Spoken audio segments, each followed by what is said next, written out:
What is up, everybody? We are kicking off week 13 with a Kings Films prediction video, game predictions, and betting locks for the week.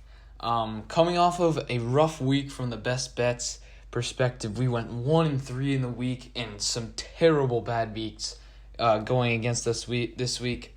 For starters, we have this Browns -6.5 game where I knew there was a chance that the Jags could backdoor cover, but I was just praying that the Browns would win by multiple scores, which they should have.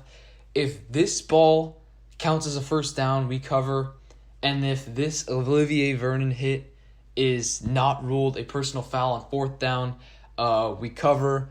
But just a terrible bad beat, and then the Jags put it to within 2 points at the end of the game. Browns still win.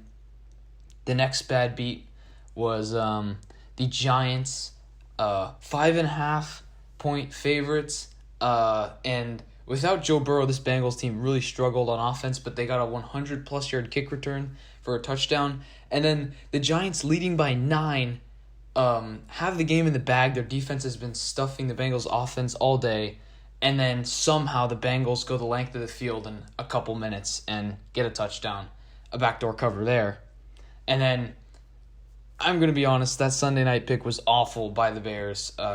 They really had nothing off of that bye week. Mitch Trubisky was terrible. Matt Nagy's game plan was terrible. Bears defense terrible. Aaron Rodgers shredded up. Over 300 total yards and 4 touchdowns. It was not even close.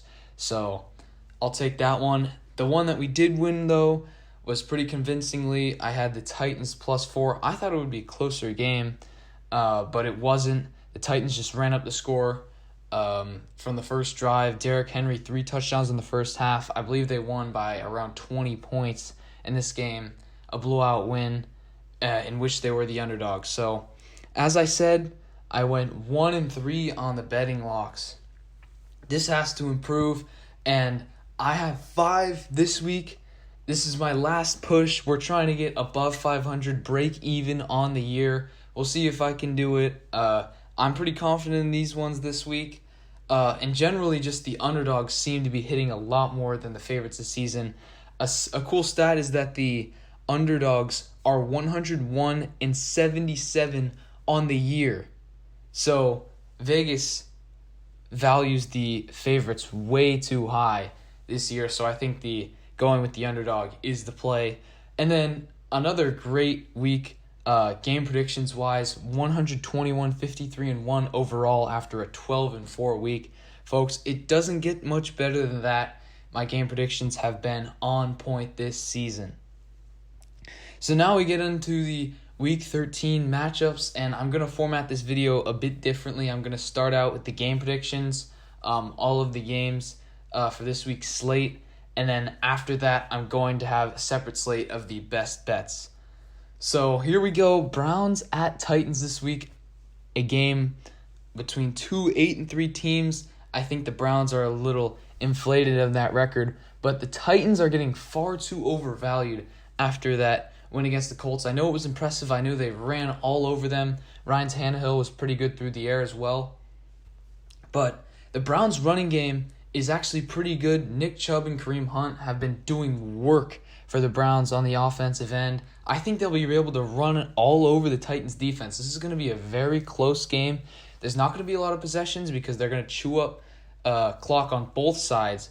But I think the Titans win narrowly in this one. I think people are undervaluing the Browns, but when it's said and done, I want King Henry and Ryan Tannehill in the clutch over Baker Mayfield. So give me the Titans there. Next game, we have the Raiders, who were terrible last week, 43-6, a laughingstock against the Jets, and they've done this in seasons prior. Last year, they were 6-3, and they lost 5 straight games to go to 6-8. They started 6-3 this year, have already lost 2, but this is the 0-11 Jets. Give me the Raiders to win this one. I think Derek Carr has a bounce-back game. And the Jets I think that last week against Miami was their best shot at getting a win this season, and they got blown out there, so I don't think they stand much of a chance. Give me the Raiders there. Next game, we have the Vikings, who barely ended up winning snatched victory from the jaws of defeat last week against the Panthers, against the Jaguars, who have lost 10 straight. Give me the Vikings here. I think Dalvin Cook has a great day on the ground for the Vikings. Kirk Cousins also played pretty well in the clutch last week in the comeback win. I think it could possibly be close if Mike Glennon plays as well as he did against the Browns. The Browns' defense isn't great, but I think it is as good, if not better, than the Vikings. And James Robinson on the ground, he's going to have a day against this Vikings front seven. I think he's going to get his yards, but give me the Vikings to win this game. Next game, we have the Bengals at the Dolphins. Bengals cannot compete without Joe Burrow. Brandon Allen, not very good in this start last week. The Dolphins are a much better team than the Giants. The Dolphins can dispose of bad teams. Give me the Dolphins to win here convincingly. So the next game, we have the Colts at the Texans. And I sense a bit of recency bias here. Texans, a blowout win against the Lions, who, let's be honest, they're not very good. And then the Colts losing to the Titans. It was a bigger blowout than I expected, but they had some crucial players out, and the Texans lost Bradley Roby and Will Fuller, two perimeter players on offense and defense who really help out this team. They're not going to be going because they tested positive for PEDs. And then the Colts getting back Okereke and DeForest Buckner, who's going to help them in run stopping, get a few sacks for them. So I'm going to be saying that the Colts are going to win this one in Houston. Deshaun Watson might have a great game, but I'm saying that the Colts bounce back in this one. Next game, and this one is probably the hardest to predict this week. I don't want to pick either of these teams. Bears have lost 5 straight, and the Lions are absolutely terrible. But give me the Bears to win this one in the NFC North matchup. I've got to favor them. They've just got to find a win to keep themselves in the playoff hunt, and I think they do in this one. I think their defense will bounce back. They had a rough day against Aaron Rodgers and the Packers, but against Matthew Stafford and a depleted offense, they don't have DeAndre Swift or Kenny Golladay. Those two might not be in the game plan this week. So give me the Bears, but it's going to be close. I'm not really sure who's going to win that one. Next game, we have the Saints at the Falcons, and the Saints blowout winner last week. Falcons blowout winner last week. Very impressive out of the Falcons defense, but I think it was more of the ineptitude by the Raiders offense, and then the Falcons offense was not good at all. They were given short field after short field, and they kept kicking field goals, got a few touchdowns, obviously. You see the score 43-6, but give me the Saints here. I think Taysom Hill has a good day again against the Falcons. I'm not great at these Falcons picks. They seem to surprise every week in terms of what they do. Quite a volatile team, but I think the Saints are much superior. Last time these teams played, which was 2 weeks ago, the Falcons offense absolutely got clamped, and they didn't play well against the Raiders either. The Saints held them to 9 points, so I think the Saints defense reigns supreme, and that carries them to this victory. Next game would be much more intriguing if Daniel Jones were playing quarterback, but I think this is going to be Colt McCoy. So, therefore, give me the Seahawks to win this game.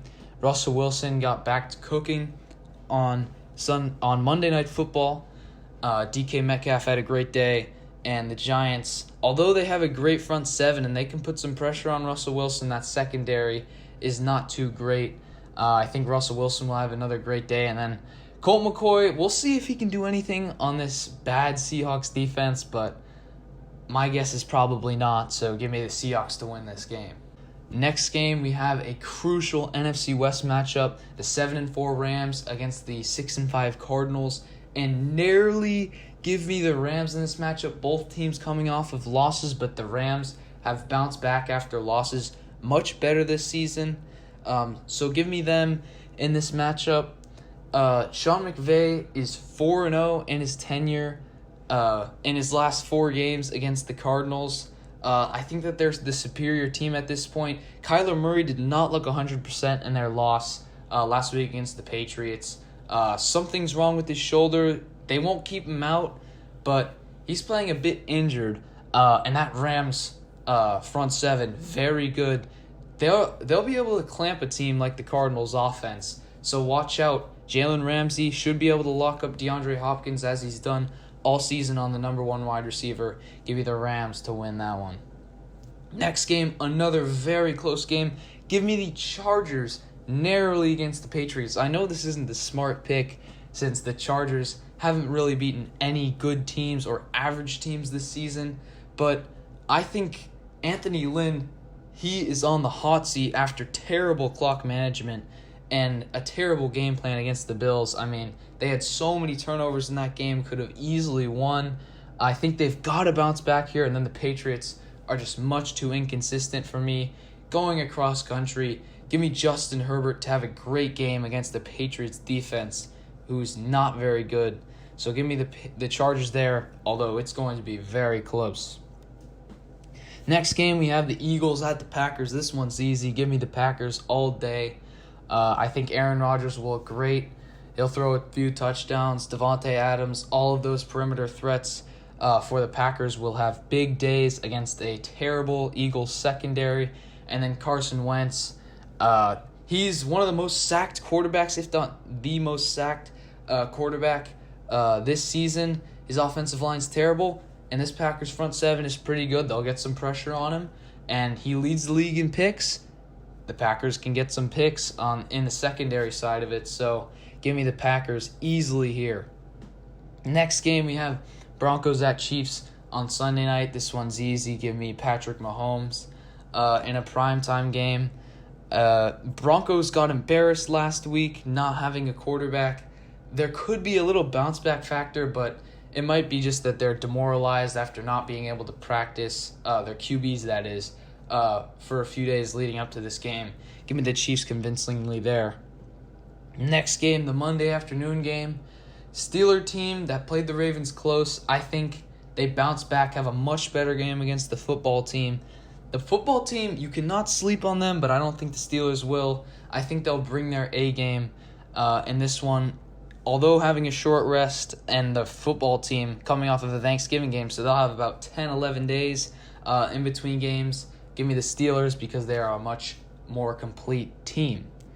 Next game, we have a very good matchup taking place in Glendale, Arizona. Bills at 49ers. Give me the Bills in this matchup. I just don't think that Nick Mullins can do it twice in a row. Kyle Shanahan got a great game plan, and their defense did play great last week against Jared Goff, who was abysmal last week.